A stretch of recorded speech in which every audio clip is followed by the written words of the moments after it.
한번 기도하겠어요. 아버지 하나님, 종이 말씀을 전하기 원합니다. 말씀과 함께 성령께서 운행하여 주셔서 말씀을 전하는 자나 듣는 자가 가슴이 뜨거워지게 하나님 인도하여 주시고, 그래서 이 말씀을 붙잡고 살아갈 수 있는 실력 있는 성도들이 되어지게 하나님 인도하여 주옵소서. 예수님 이름 받들어 기도 올리옵나이다. 아멘. 세계 2차 대전 시 독일의 최고의 명장으로 꼽히는 롬멜 장군, 나중에 원수까지 되었습니다마는 적재적소에 사람을 잘 배치해서 쓴 사람으로 상당히 명성이 있습니다. 롬멜은 사람의 속성을 네 가지로 분류했어요.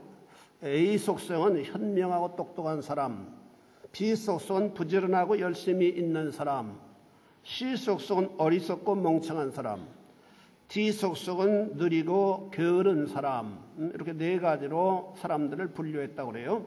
사람은 누구나 네 가지 속성 중에 두 가지 이상을 가지고 있으므로 두 가지씩 조합하여 다음 네 가지 형태의 사람으로 그는 구분을 했습니다.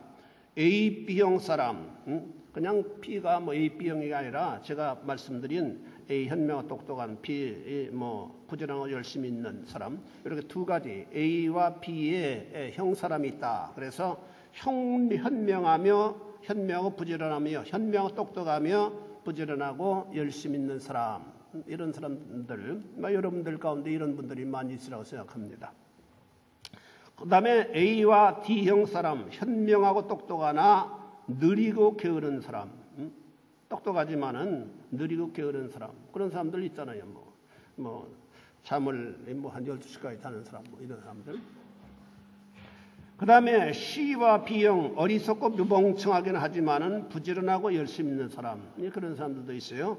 그 다음에 C와 D형, 어리석고 멍청한 데다가 느리고 게으른 사람, 이런 사람들은 뭘 해야 될지 모르겠어요.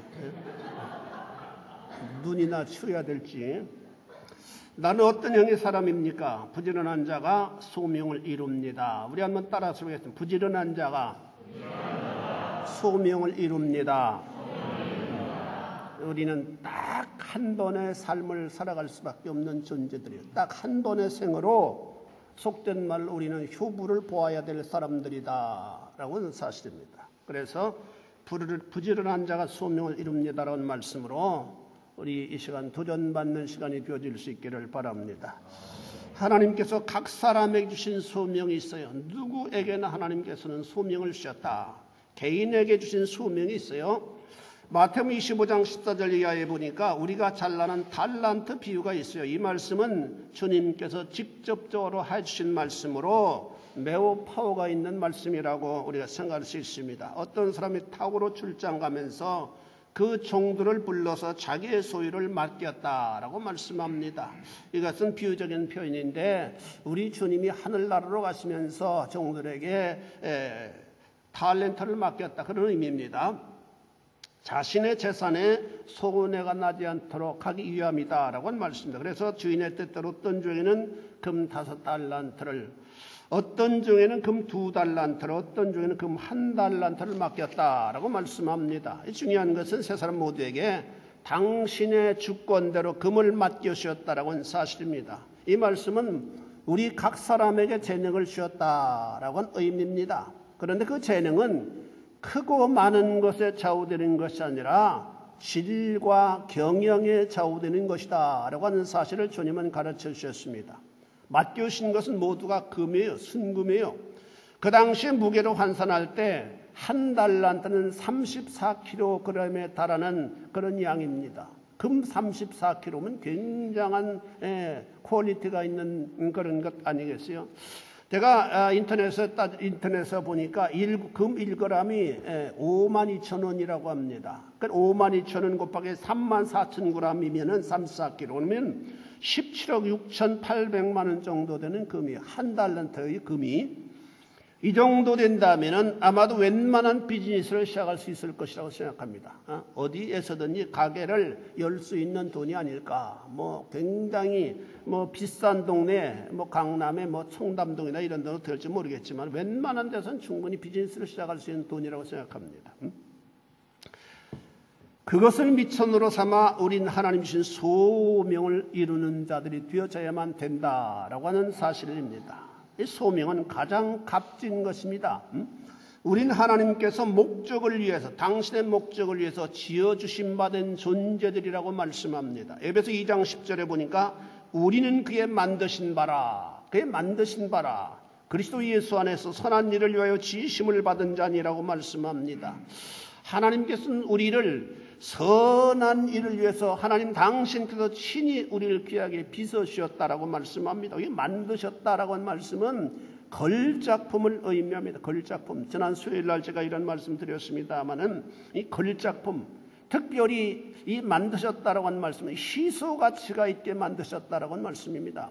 아무리 유명한 사람이라 할지라도, 아무리 유명한 화가라 할지라도 다작을 한 화가는 그 그림값이 떨어지게 됩니다. 그림값이 훨씬 떨어져요. 그러나 참으로 유명한 화가이면서도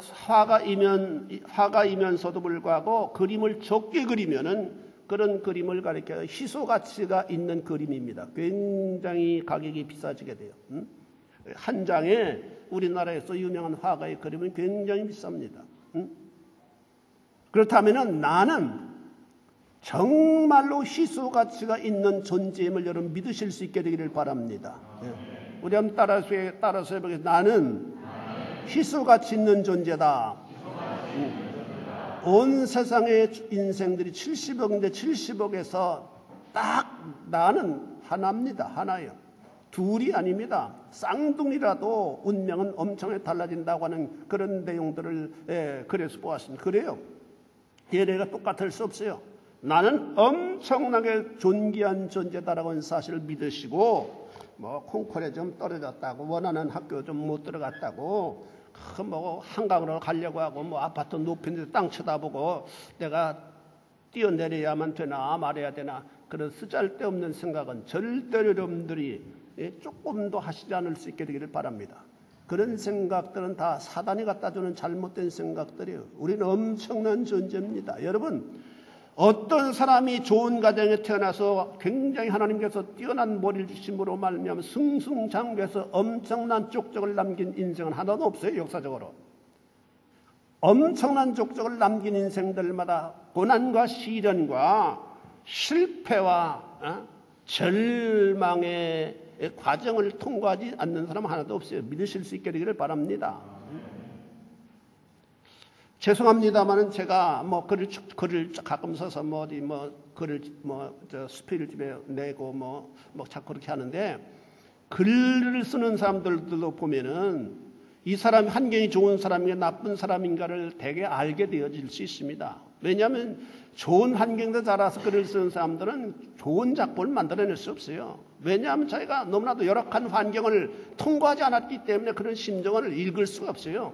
그렇다면은 여러분들이 어려운 역경을 통과한다라고 하는 사실은 굉장한 자산 가치가 있다라고 하는 사실을 믿으시고, 그것이 자학하거나 절망하거나 허무에 빠지는 잘못된 길을 여러분들이 느끼지 않으실 수 있게 되기를 바랍니다. 그건 자산 가치가 있는 거예요. 여러분 잘 이해가 되지 않겠지만은, 여러분 어찌됐든지 우리는 그의 만드신 바입니다. 하나님이 나를 만드셨어요. 유일무이하게 만들어주셨어요. 그러므로 말미암아 이 만들어졌다는 말씀은 물론 외적인 부분도 없지 않아 있겠지만 내적인 영적인 부분을 더 중요하게 여길 수 있는 부분입니다. 뭐 만들어졌기 때문에 그래도 여러분 마음에 안 드는 부분들 있잖아요. 코나 눈이나 뭐 돈이 있으면 성형수술 해도 괜찮다고 난 봅니다. 그러나 자기 주신 그 모습을 가지고 자기 존재감을 가지고 살아가는 것이 더 중요하다라고 하는 사실은 기억하실 수 있게 되기를 바랍니다. 고로 우리는 하나님께서 예수 그리스도 안에 선한 일을 위해서 세상에 보내신 존재다. 내가 선한 일을 해야 될 게 무엇인가라고 하는 사실을 곰곰이 고민하면서 살아가야 될 존재라고 하는 사실입니다. 이 사실을 깨닫게 될 때 세상이 달리 보이게 되어질 수 있어요. 세상은 허무한 곳이 아니라 성도가 영적 생산성을 높이기 위해 최선을 다해야 하는 유일무이한 장소가 되어진다라고 하는 사실을 여러분 기억하실 수 있기를 바랍니다. 소명은 인생을 존재케 하는 의미입니다. 사람에게 존재의 목적이 없다면 그 사람은 동물적인 삶을 살 수밖에 없는 존재가 됩니다. 그 사람이 외적으로 잘 살고 멋있고 인기 있는 사람이라도 말입니다. 우리가 볼 때는 숭고한 사람이 부러움의 대상인데도 불구하고 자기 스스로 불행해하고 절망에 빠져있는 사람들이 얼마나 많은지 모릅니다. 그래서 그 마지막에는 자살로 생을 마무리하는 사람들이 많이 있잖아요. 왜 그렇습니까? 하나님 주신 소명을 모르기 때문에 그렇습니다. 하나님 주신 소명을 모르면 그는 허무에 빠지게 됩니다. 삶의 의미를 느끼지 못하게 됩니다. 삶을 삶되게 하는 소명, 그것은 주님을 만날 때 깨닫게 됩니다. 믿으시기를 축원합니다. 주님을 통해 삶의 의미를 깨닫게 된 자들마다 삶을 감사하며 살아가도록 되어 있습니다. 두 번째로 하나님 주신 소명은 부지런함을 요구합니다. 부지런함의 의미가 무엇입니까? 성경 여러 곳에서 성도는 부지런해야 됨을 가르치고 있습니다. 하나님도 부지런하신 분이시기 때문입니다. 시편 121편 3절에 4절에 보니까 여호와께서 너로 실족지 않게 하시며 너를 지키신 자가 졸지 아니하시리로다. 이스라엘을 지키시는 자는 졸지도 아니하시고 주무시도 아니하시리로다라고 말씀합니다. 하나님의 부지런하심을 졸지 않고 주무시 아니함으로 표현하고 있습니다. 다시 말해서 부지런함이란 잠을 줄여가며 일하는 것을 의미한다라고 하는 말씀입니다. 우리는 똑같이 하나님께로부터 24시간을 매일매일 허락받게 됩니다. 예가 없어요. 부지런한 사람은 우리에게 주신 제한된 시간을 자신과의 싸움을 통해 잘 경영해 나가는 사람입니다. 한마디로 거룩한 소명을 이루기 위해서 잠을 줄이는 사람입니다. 자신에게 주신 소명을 이루기 위해서 더 많이 노력하고 더 많은 시간을 투자하는 사람입니다. 그렇다면 나는 하나님 나에게 주신 소명을 위해서 어떻게 나에게 매일매일 허락하시는 그 시간을 어떻게 여러분 경영하고 있는지요? 부지런해야 소명을 이룰 수 있습니다. 그래서 본문은 잠언 13장 4절에 보면 게으른 사람은 마음으로 원하여도 얻지 못하나. 여러분 노력하지 아니하고 마음으로 내가 큰 꿈을 가진다고 해서 그것이 어떻게 성취되어 질 수 있습니까? 그런 것은 망상이에요. 게으른 사람은 마음으로 원하여도 얻지 못하나 부지런한 자의 마음은 풍족함을 얻는다고 하는 것은 그만큼 노력했기 때문에 거둔 열매가 굉장히 많이 있음으로 말미암아 그 열매를 바라보면서 기뻐하고 즐거워하게 되어진다라는 의미입니다. 우리 이 말씀을 통하여 배워야 할 것이 있습니다. 마음으로 원하기만 해서는 안 된다라고 하는 교훈입니다. 마음으로 원하고 그것을 이루기 위해서 부지런히 도전해야 된다고 하는 말씀입니다. 그런 자에게 하나님은 소원을 이루어지게 하십니다. 믿으시길 축원합니다. 잠언 6장 6절에 보니까 게으른 자여 개미에게로 가서 그 하는 것을 보고 배우라고 하셨고, 잠언 6장 9절에 보니까 게으른 자여 내가 어느 때까지 눕겠느냐, 어느 때 잠이 깨어 일어나겠느냐. 뭐요? 게으른 자는 침대에서 일어나기를 싫어한다라고 하는 말씀입니다. 심지어는 잠언에 보면은 핑계를 얼마나 잘 대는지 밖에 사자가 있다고 말하면서 일어나지 않는다고 말합니다. 침대에서 이둥굴하고 저리둥굴하면서 그 귀한 소명을 이루어야 될 시간들을 육체의 정욕에 낭비하는 사람이라는 말씀입니다. 하나님 우리에게 잠을 덜 자라고 말씀하십니다. 잠 좀 덜 잔다고 죽지 않고 생활에 큰 피해를 입잖아요. 우리에게는 하나님 주신 거룩한 소명이 새파랗게 살아있는 존재들이기 때문입니다. 그 소명이 우리를 향해서 빨리 이루어달라고 요청하고 있다라고 하는 말씀입니다. 그만 자고 일어나 소명을 이루기 위해서 일하라고 말입니다. 그런데 우리는 어떻게 하고 있습니까? 주님께서 말씀하신 달란트 비유에서 칭찬받은 두 종류의 사람이 있는데 그들은 5달란트와 2달란트 받은 사람이라고 말씀합니다. 그들의 특징은 무엇입니까? 그들은 달란트를 받자마자 즉시 장사했다. 즉시 장사했다고 말합니다. 즉시 일했어요. 부지런히 일했습니다. 그랬더니 받은 만큼 이윤을 남기게 되었다고 말씀합니다. 저들은 주인이 오랜 후에 돌아왔을 때 남긴 것을 보여드리면서 자랑했습니다. 주님, 내가 이렇게 남겼습니다. 내 것을 좀 보아주십시오. 유치원에 갔다 온 아이가, 그 어린 아이가 유치원에서 해서 점수를 많이 받아서 점수 많이 받은 것, 100점 받은 것을 손에 들고 뛰어와서 아빠 엄마에게 이렇게 받았다고 자랑하는 것처럼 우리도 마지막 심판 때 주님 앞에 정나하게 서게 되는데, 주님, 내가 이렇게 주님을 위해서 이렇게 노력했습니다. 내 노력했던 열매들을 좀 보아주시기 바랍니다. 그렇게 해야 될 때가 반드시 도래한다고 하는 사실을 기억하실 수 있게 되기를 바랍니다.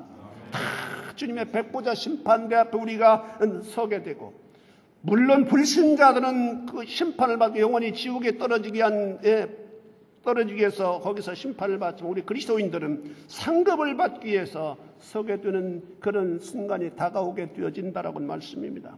그때 많은 것을 열매 맺은 사람들은 주님 앞에 자기가 맺은 열매를 보여드리고 싶어서 전전긍긍하게 되어질 것이라고 생각이 됩니다.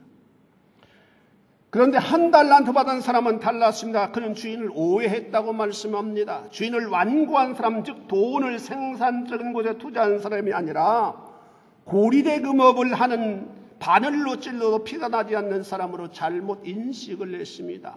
그리고 또한 그 마음 깊이 주인을 향한 원망을 품고 있었습니다. 왜 자신에게는 적게 주었느냐라고 하는 분노의식 말입니다. 그래서 땅에 묻었습니다. 달란트를 가지고 일하지 않았다고는 말씀입니다. 여러분, 우리는 상대적으로 왜 저 사람이 저렇게 큰 재능을 주고 나에게는 이렇게 재능을 적게 주셨을까? 그런 어떤 분노감이나 절망감을 여러분 느껴보신 때가 없지 않아 있으라고 생각합니다. 그러나 나에게 주신 것은 절대적인 가치가 있는 것임을 여러분들이 기억하고, 그 재능은 절대로 상대적으로 평가해서는 안 된다고 하는 사실을 기억하실 수 있게 되기를 바랍니다.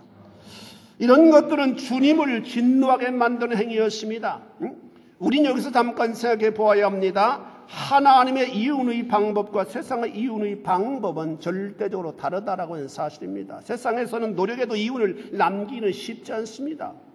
수많은 가게들이, 사람들이 가게를 열고 강남이나 이런 데서 6개월을 버티지 못한다고 합니다. 밤을 새우면서 일하는데도 말입니다. 이런 것이 세상의 냉정한 현실이다라고 하는 사실을 우리는 들어 알고 있습니다. 그런데 하나님 나라에 대한 것은 그렇지 않아요. 5달란트 받은 사람과 2달란트 받은 사람을 보십시오. 달란트를 받자마자 즉시 일했다고 기록하고 있습니다. 이윤을 생각하기보다는 먼저 일을 했습니다. 과연 이윤을 남길 수 있을까, 어떻게 일해야 될까, 이런 부분에 고민하기보다는 먼저 일을 했어요. 주인은 그것을 기뻐하신다고 하는 사실을 알았기 때문입니다. 그렇게 했을 때 보십시오. 5달란트 받은 자나 2달란트 받은 자, 어김없이 받은 만큼, 즉 100% 이윤을 남길 수 있었다고 말씀하고 있습니다. 아니, 하나님께서 이윤을 남길 수 있도록 축복하여 주셨다라고 하는 말씀입니다. 그렇다면 우리는 어떻게 해야만 됩니까? 여러분, 교회 다닐 때 그냥 방관자로 신앙생활하지 마시기를 바랍니다. 할 수만 있으면 즉각적으로 고민할 필요 없어. 성가대에 앉든지 아니면 부엌에 들어가 일하든지 우리는 일을 해야만 됩니다. 그것이 여러분들이 이윤을 남길 수 있는 하나의 조그만 방법이라고 하는 사실을 기억하실 수 있게 되기를 바랍니다. 현대인들은 그냥 의자만 따뜻하게 한 1시간 동안 데피고 가는 그런 식의 신앙에 만족하려고 하는 것은 굉장한 잘못된 오산입니다. 여러분, 할 수만 있으면 여러분들이 솔리스로 가는 것은 큰 교회를 가야만 되겠지만, 그래야만 어떤 페이를 많이 받을 수 있기 때문에 그런 길을 선호해야만 되겠지만은, 그러나 저는 개인적으로 적어도 내가 몸을 던져 일할 수 있는 그런 교회에 가서 내가 하나님 나에게 주신 그 재능을 남김없이 쏟아놓을 수 있는 그런 교회를 선택하는 것이 여러분 개인적으로 영적으로 굉장히 중요한 일이라고 저는 생각합니다. 큰 교회, 저도 서울에 가서 사랑의 교회 같은 데 뒤에 예배 드리고 오고 그렇게 합니다만은, 큰 교회 하는 것보다 나를 필요로 하는 교회, 내가 힘써 일할 수 있는 그런 곳을 선택하는 것이 참으로 여러분들의 영적 열매를 위해서 굉장히 중요하다고 하는 사실을 기억해야만 됩니다. 여러분, 이것은 경쟁 논리로 해석하기보다는 상급의 원리로 해석하는 것이 합당합니다. 즉, 하나님에 대한 일은 은혜 받은 후에 즉시 앞만 보고 달려가야만 된다라고 하는 사실입니다. 이윤을 추구하고 손익계 산세에 매어 전전긍긍하지 말고 먼저 일하라라고 하는 의미입니다. 부지런히 말입니다. 그렇게 하면 반드시 이윤을 남겨야 된다고는 영적 법칙입니다. 절대로 하나님은 그 개인에게 손해보지 않게 하십니다. 그리고 마음의 소원까지 이루어지게 하십니다. 믿으시기를 축원합니다. 저에게 출신 가운데 제가 기억하고 늘 마음으로 생각하는 그 유학생 부부가 있습니다. 부부가 남편은 성악을 하고 부인은 피아노를 했는데 송금받을 수 없는 형편이기 때문에 남편은 아르바이트를 하면서 가정을 영위를 했습니다. 그러면서도 집사로 아주 성실하게 앞장서서 봉사했어요. 교회에서 그리 가깝지 않은 거리인데도 불구하고 할 수만 있는 대로 새벽기도 열심히 나와서 출석을 했습니다. 그리고 수입의 10분의 1을 철저히 생활을 했습니다. 11조 생활에 대한 한 데에서 11조 생활에 대해서 한번 설교할 기회가 있겠습니다만 성도는 이 부분에 걸려 넘어져서는 안 됩니다. 이 작은 부분에 넘어지면 얼마나 우리 하나님의 엄청난 축복을 기대하고 소망하며 살아가는 존재들이 그것 때문에 걸려 넘어져서는 우리가 신앙의 성장이 이루어질 수 없다라고 하는 사실 우리가 알아야 돼요. 주님 날 구원하시기 위해서 고귀한 피를 남김없이 흘려주시는데 그분을 사랑한다고 하면서 주님께 나의 소원을 이루어 주시라고 기도하면서 정작 주님께서 요구하시는 물질의 10분의 1에 대해서는 아까워한다면 그건 잘못된 신앙 태도라고 나는 봅니다. 이 부분이 걸려 넘어지면 여러분의 간절한 기도가 막히게 되어진다고 하는 것을 우리가 알아야만 됩니다. 그 집사님은 7년 정도 유학을 했습니다만 아르바이트 하느라고 깊이 있는 공부를 하지 못했어요. 유학생활 하는 동안에 아이를 둘이나 낳아서 키웠습니다. 그러니까 생활비가 얼마나 많이 들어가겠어요. 그렇기 때문에 일하느라고 공부를 제대로 못했어요.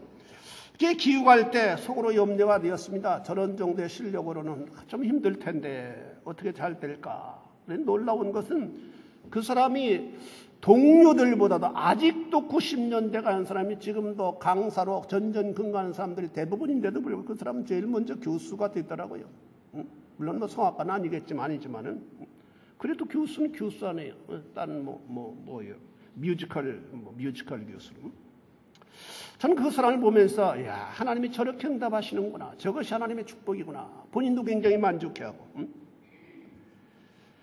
나는 그 부부를 생각하면서 하나님의 상급을 보는 것 같아서 아주 자랑스러워요. 요즘도 가끔 제가 요즘 카톡을 배워가지고 했더니 한국에서 난리가 났어요. 예? 한국에 있는 사람들 신앙 상담도 또 내가 하게 됐어요. 그냥 정신없이 오니까 나는 천천히 하니까 이 사람은 3번 보내면 나는 겨우 한 번 빨리 할 수 있는 방법을 좀 터득해야 하는데 참 이 카톡이 굉장히 좋더라고요. 여러분들도 카톡으로 쓸데없는 거 하지 말고 서로 신앙의 권고나 용기를 주고 이런 것들을 여러분 많이 사용하실 수 있게 되기를 바랍니다. 예? 우리 현대 문명 이기를 가지고 신앙의 열매를 위해서 사용할 수 있다면 얼마나 좋은 것이겠어요. 아주 너무너무 좋아하더라고요. 여러분 육체를 단련하는 과제입니다. 그런데 우린 육체는 본능적으로 게으름을 요구합니다. 일어나기 싫어요. 아마 여러분들 교회 오늘 나올 때도 날씨가 좀 추운데 참 가기 싫고 가기 싫을 때 핑계가 많이 일어나게 됩니다. 갈 수가 없으니까 못 간다. 여러 가지 핑계를 댈 수 있는 조건들이 기가 막히게 우리에게 도전해 옵니다. 이게 사단이 갖다 주는 역사예요. 이런 육체의 요구를 거슬러야만 부지런한 사람이 되어질 수 있다고 하는 사실 믿으실 수 있게 되기를 바랍니다. 그래도 힘들고 어려운 일이에요. 자신과 끊임없는 투쟁을 통하여 이룰 수 있기 때문입니다. 그러나 누구나 알 수 있습니다. 하나님 우리를 창조하실 때 부지런한 사람으로 살도록 섭리하여 주셨습니다. 그래서 우리는 선택할 수 있어요. 부지런한 사람으로 살 건지 게으른 사람으로 살 건지를 말합니다. 부지런한 사람이 되는 일은 새벽 기도를 실현하는 것처럼 좋은 것은 없다고 나는 봅니다. 저녁에 일찍 자고 새벽에 일어나면 그만큼 시간을 타는 사람들보다 많이 볼 수 있습니다. 그 시간을 영적 장사하는 기회로 삼아 보실 수 있게 되기를 바랍니다. 여러분의 소금융을 이루기 위해서 공부를 위해서 많이 투자하실 수 있게 되기를 바랍니다. 다른 사람들보다 더 많이 투자하는 사람이 앞장서도록 되어 있습니다. 믿으시길 축원합니다. 여러분 새벽에 열심히 나온 사람들 보니까 여자들 보니까 자매님들 보니까 얼굴 피부도 좋아져요. 얼굴이 빛이 나요. 은혜가 임하긴 얼굴이 빛이 반짝반짝 납니다. 내면의 평안이 얼굴의 아름다움으로 나타나기 때문입니다. 틀림없어요. 피부가 좋지 않다. 그런 분들 새벽 기도 한번 해보시기 바랍니다. 피부가 확 달라져요. 세 번째로 소명을 이룬 자를 축복하십니다. 어떤 축복입니까? 자주의 기쁨을 주십니다. 성취한 자에게 자주의 기쁨이 따라옵니다. 믿으시기를 축원합니다. 그것은 최선을 다한 자에게 주시는 주님의 축복입니다. 하나님의 명을 따르기 위해서 힘쓴 자에게 하나님은 평안과 기쁨을 주십니다. 뿐만 주님 주시는 평안입니다. 바울의 마지막 고백을 들어봅시다. 디모데후서 4장 7절에 보니까 내가 선한 싸움을 싸우고 나의 달려갈 길을 마치고 믿음을 지켰으니 이제 후로 나를 위하여 의의 면류관이 예비되었으므로 주 곧 의로우신 재판장이 그날에 내게 줄 것이 내게만 아니라 주의 나타나심을 사모하는 자에게니라. 여러분, 우리 이 땅을 살아가면서 이 땅에 목숨을 걸어서는 안 됩니다. 우리는 이 세상은 나그네 여정을 걸어가는 자들이라고 말씀하고 있어요. 우리에게는 정말로 우리의 본향이 있는데 그것이 하늘나라인데 우리 이 땅에 살아가면서 하늘나라를 늘 소망하는 마음을 여러분들은 붙잡아야만 된다라고 하는 사실 믿으실 수 있게 되기를 바랍니다. 주의 나타나심을 사모하는 자에게 하나님께서는 축복하신다고 바울은 디모데후서 4장 7절에 말씀합니다. 이 고백이야말로 죽음을 내다보며 넘치는 평안과 소망을 가진 노래하는 승리의 팡파레 같은 선언입니다. 주님께서 주신 달란트를 가지고 최선을 다한 자에게 주신 평안 때문에 슬퍼할 수 있는 상황에서도 바울은 소망을 바라보고 있습니다. 기쁨에 넘쳐 있습니다. 다시 태어나도 그 길을 보통 사람들 내가 다시 태어난다면 이 길은 가지 않겠다고 말하는 분들이 많습니다. 성악하는 여러분들 또 음악하는 분들 다시 태어나서 음악하겠어요? 성악하겠어요? 응? 여러분 어떠하십니까? 내가 더러워서 이거 못하겠다. 응? 그렇게 생각하십니까? 응? 그렇게 되면 안 돼요. 여러분들이 하는 일을 아주 자랑스럽고 사랑하고 즐거워할 수 있어야만 돼요. 그래야 실력이 늘어나요. 믿으시길 바랍니다. 내가 더러워서 이걸 한다, 할 수 없어 이걸 한다 그러면 안 돼요. 그러면 그 재능도 나를 아주 우습게 여겨요. 재능도. 나는 부족하지만은 다시 태어난다 하더라도 이 목회의 길을 걸어가고 싶어요. 다시 태어나도. 난 이거만큼 좋은 게 없어요. 다시 태어나. 내가 그래 다시 태어난다면 내가 좀 더 아주 준비를 좀 잘해서 아주 정말로 신실한 목회를 했으면 좋겠다. 지금도 신실하려고 노력은 하지만은 그래도 부족한 점들이 많이 있잖아요. 더 정말 전심전력으로, 더 한 심령을 더 깊이 사랑한 마음으로. 참 이런 목회를, 아쉬운 점들이 있다면은, 전에는 교인들이 좀 숫자가 많았기 때문에 좀 그렇게 돌보지를 못해서, 케어를 못해서 그런 부분들이 후회로 다가옵니다.